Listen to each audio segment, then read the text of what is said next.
નમસ્કાર દર્શક મિત્રો, હોટલાઇન ન્યૂઝમાં આપનું સ્વાગત છે। આવતીકાલે 15મી તારીખે મહાનગરપાલિકા, જિલ્લા પંચાયત અને તાલુકા પંચાયતની ચૂંટણીમાં ઉમેદવારી પત્રક પાછું ખેંચવા માટેની સમય મર્યાદા છે। 15 તારીખ સુધીમાં ફોર્મ પાછું ખેંચી શકાય છે ઉમેદવાર દ્વારા। પરંતુ રાજકોટની અંદર કંઈક અલગ જ સિનારીઓ જોવા મળી રહ્યો છે। રાજકોટ કોંગ્રેસના 18 થી 20 જેટલા મહાનગરપાલિકાની ચૂંટણીના દાવેદારો કે જે કોંગ્રેસમાંથી ચૂંટણી લડી રહ્યા છે એમને અજ્ઞાત સ્થળે લઈ જવામાં આવ્યા છે।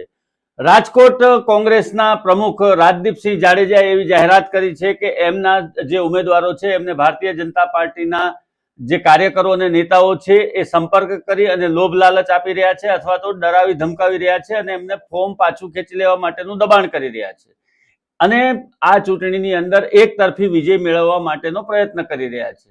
આવા સંજોગોની અંદર અમારા જે વિશ્વસનીય કાર્યકરો છે, જે વિશ્વસનીય ઉમેદવારો છે એમને અલગ સ્થળ પર લઈ જવાની ફરજ પડી છે। વાસ્તવમાં કોંગ્રેસે જેમને ટિકિટ આપી છે રાજકોટની અંદર એમના ઉપર જ વિશ્વાસ નથી, એટલા માટે આ કૃત્ય કરવામાં આવ્યું હોવાનું પણ રાજકીય વર્તુળોમાં ચર્ચાઈ રહ્યું છે।